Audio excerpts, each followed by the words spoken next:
When I came to, my head and my shoulder hurt, and I was cold.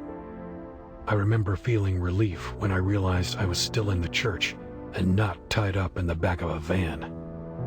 Everybody else was gone without a trace, except for the bomb. I approached it carefully, but quickly realized it was disabled, or had never been fully assembled in the first place. I knelt down to examine the explosives, looking for clues pointing me to their origin. If Young had been there, she could have run a full analysis.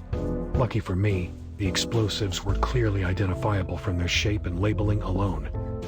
These were Cineon sticks, used in chamber blasting. Nobody had access to those outside of the mining industry. I stepped back, satisfied for a moment. Then the rest of reality came crashing down on me. What would Zora's boss do when he heard that I was here?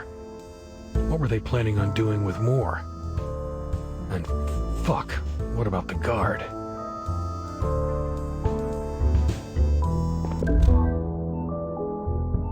I hadn't heard him resist the intruders, so that was a good sign.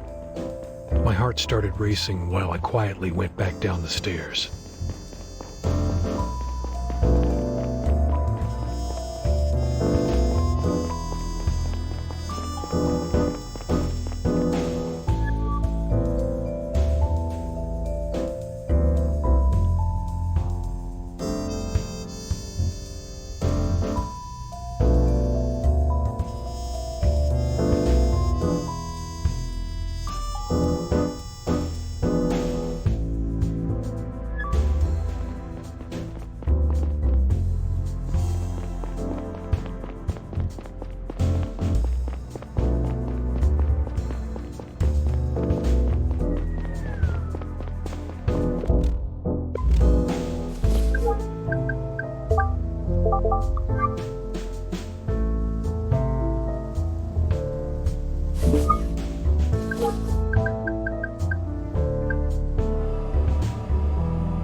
You may be asking yourself how I remained functional throughout all of this. How I didn't just collapse under the pressure and the looming prospect of losing my daughter forever. I think the truth is that over the years, I had gotten really good at tuning out the voice that always tormented me, that had always told me horrible shit. This was just adding to it.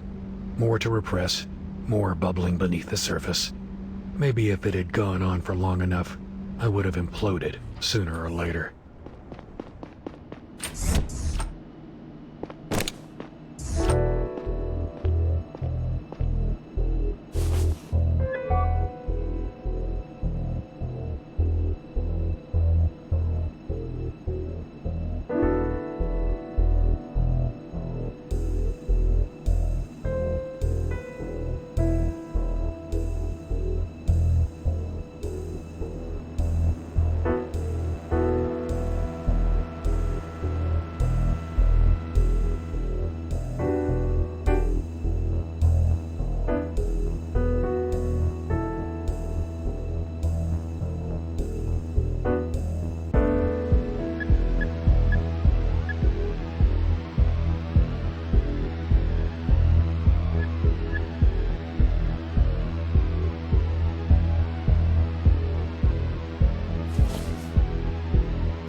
After I woke up, I stared at the ceiling for a while. Zora's words rang in my head. 7 o'clock tonight. I had to do what they asked of me, but I wasn't sure where the data they wanted was stored. I was running out of time. I sat up and made a decision. The sheet on the Liberators. I needed to complete it now. I had a feeling that all the puzzle pieces were there. If I found out who was in charge of the Liberators, I might finally understand what the data was all about and where to look for it. Or maybe I could force them to pay Zora's boss so he'd let Laura go.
Abbott Dyson. All the signs pointed towards him and his company. I didn't feel like I had the full picture just yet, but some aspects finally made sense to me. None of the people we had encountered seemed to support what the Liberators claimed to stand for.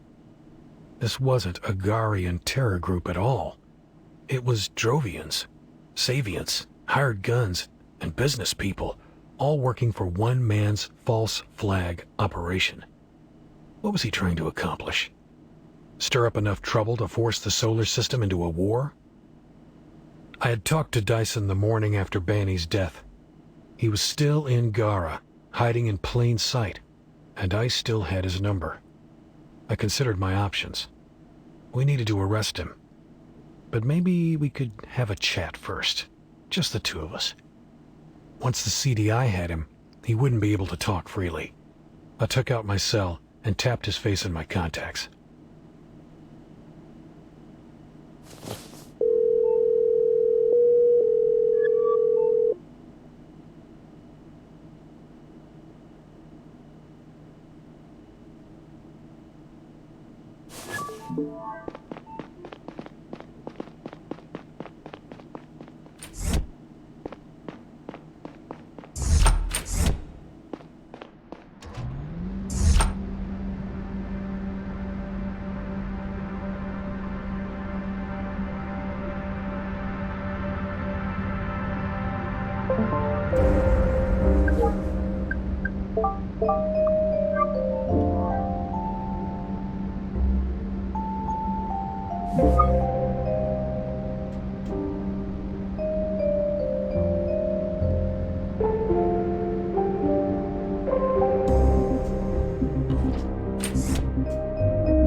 My heart was pounding.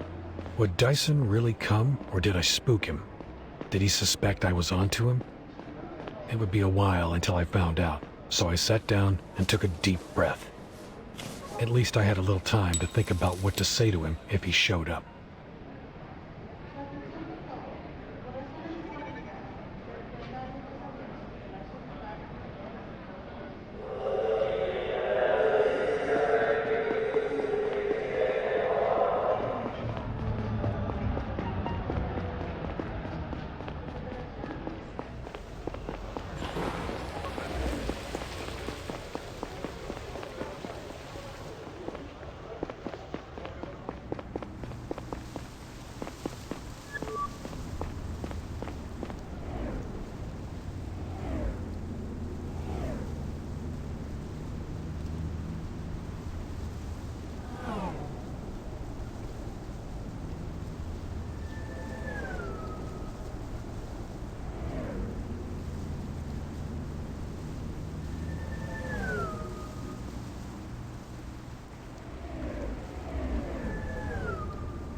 I was supposed to write a report on my findings in the Liberator's case, but I wasn't able to concentrate for even a second. First, I needed to wait for my colleagues to go home to be alone with Saito. He always worked late. But then what? What if he refused to help me? The idea of having to force him was devastating. He was my friend, after all. When I finally managed not to think about it anymore, a much more dire thought crept up on me. Laura might die tonight. And if she did, it would be my fault.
I inserted the stick into my cell and opened up the folder. My heart was pounding. For a moment, it looked like the data wouldn't load, but then the files started appearing on the screen. Dozens, maybe hundreds of documents, messages, pictures, and videos. They were decades old, most of them dated 1799 or 1800. Their confidentiality level was one I'd never seen before. This was the type of data the Garian network would instantly pick up and trace, both to its receiver and back to its sender. It made sense to physically hand-deliver it if one wished to remain anonymous. I didn't know where to begin, so I opened up the very first file in the list, the oldest one, with shaking hands. It was a document sent from someone at the Department of Commerce to the director of the CDI at the time, Amelia Thorne, now Attorney General in charge of the Justice Department. My eyes widened as I skimmed over the paragraphs. When I was done reading the letter, I checked the time. 20 more minutes. I sat down and opened up the second one, then the third. As the conversation went on, a plan was hatched between a handful of politicians, special interest groups from the private sector, and high-ranking members of the CDI. I didn't recognize most of the names. Some might have been pseudonyms. I stopped looking at the files halfway through and let my head sink onto the backrest. Even though they had used very careful language at first, the goal and purpose of the operation were abundantly clear. The failure of Sector 2 hadn't been an accident. Garians had plotted and engineered it to gain sole access to Drovia's resources, and given its strategic importance at the time, ultimately retained supremacy over the solar system. My head was spinning while I tried to figure out what all of it meant for the present, and for me. I had long doubted the integrity of the CDI. Was it still rotten to the core, or had things changed? I didn't know about any ongoing operations that were breaching interplanetary law, but then most agents at the time of the Sector 2 incident hadn't known either, and some of the things I did know about, I didn't want to think about them too much. Now what? On the one hand, the public had a right to know. The culprits had to be found and brought to justice. Reparations had to be paid to the affected families and businesses. On the other hand, if the truth came out, the liberators would win. Savient extremists might be emboldened enough to take control of the colony and declare independence. If that happened, Gara would send its ships, and New Joran might send theirs to back up their Savient brethren, and to finally gain access to the planet's Telenium, of course, if their side won. Hundreds might die, thousands even. Time was running out. I tapped the contact of a journalist I had met a while back. I still hadn't made a decision when I heard the dial tone. The data would probably go through if I decided to send it, but there was no way in hell it wouldn't be traced back to me. My heart was pounding so loudly in my ears that I almost didn't hear the voice on the other end.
In the final corridor, we passed by a large surgery room. I didn't think about it at the time, but that must have been where they had given Zora her new face and implanted Boyd's fake ID.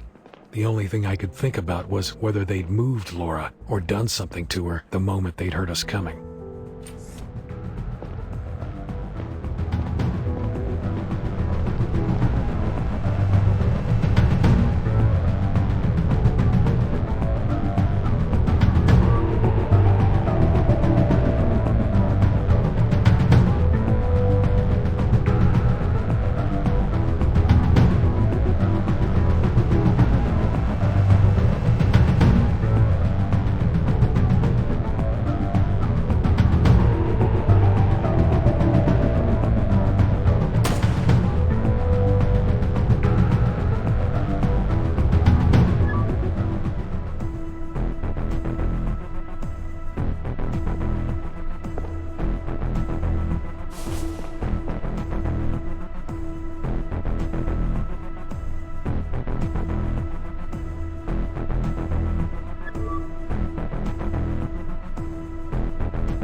And that's it.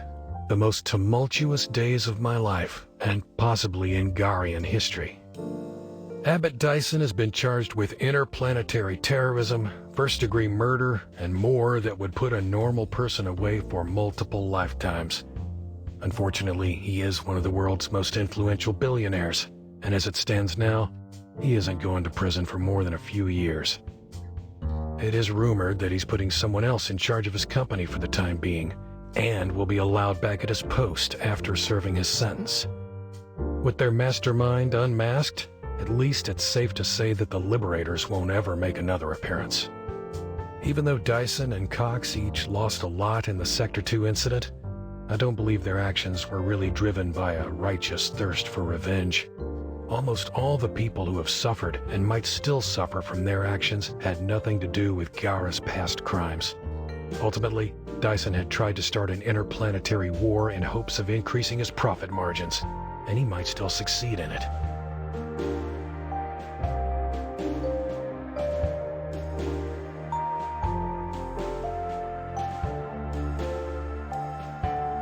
The data I leaked sent a shockwave through the solar system. The source of the leak was quickly discovered, and the CDI not only fired me on the spot, but also tried to scrub me from their records and made all sorts of claims to discredit me. The Garian state scrambled to spin the narrative on the Sector 2 incident, but the data was authentic and unambiguous. 40 years ago, the Savient colony on Drovia had been sabotaged in a secret operation initiated by a handful of Gyara's top politicians, economic elites, and the CDI under the leadership of Amelia Thorne, now Attorney General and leader of the Garian Department of Justice. It became clear to me why she had tried to hide the data, fired the chief when he got too close, and ordered the arrest of Cox when she realized who he was. She is currently awaiting trial, along with a number of mostly retired politicians who were implicated in the conspiracy.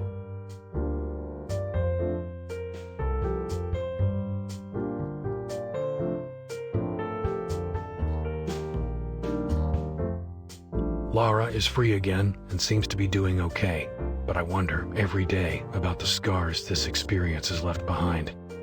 Even though I know I'm not directly to blame, I will never forgive myself for inadvertently dragging her into all this. As for me, I am free again, as free as I was before, but my life is forever changed. Catherine and I are dating again, however crazy that sounds. Things are so different now. The world is so different that maybe something good can come of it again.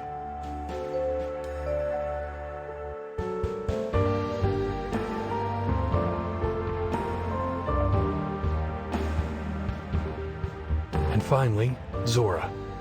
Easily the strangest person I've met in my life. Despite the terrible things she did, I'm grateful for her help when it really counted. It took the CDI a while to find out anything about her previous life. Turns out her name used to be Elizabeth Davis. She and her friend Boyd had been picked up by the mercenaries as teenagers on the run. Both of them came from affluent Garian families, and both had been reported missing, presumed dead. Zora will be brought before a judge this week, and I'll be there to make a statement. It might sound strange, but I hope she'll walk free again one day.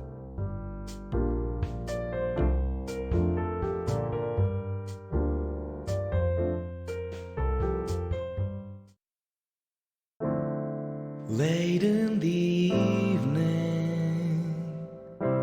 the lights are still there, ever unchanging,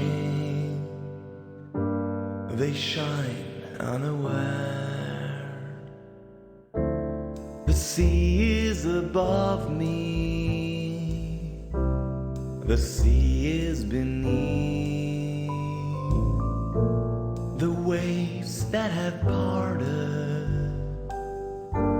will once again meet. So we stand here, in the end we're out of love. Want to try again, but the stars don't give a fuck.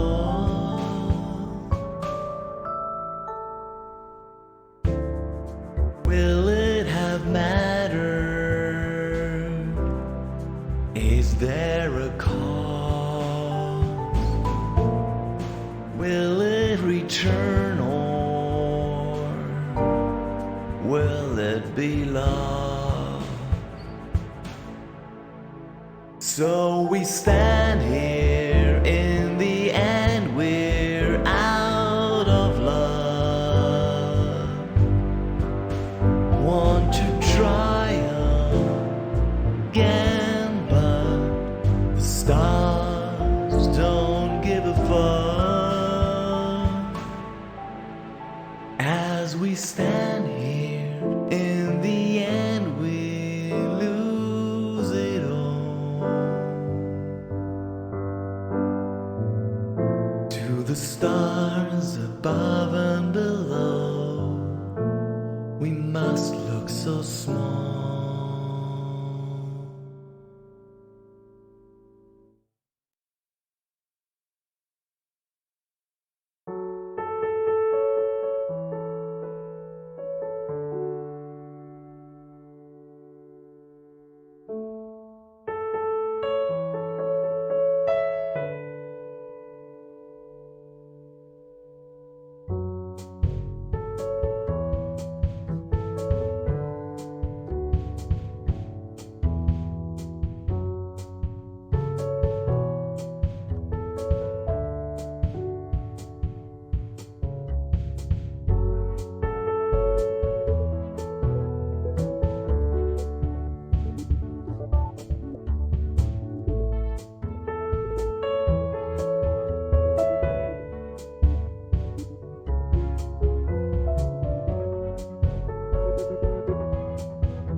And that's it. The most tumultuous days of my life, and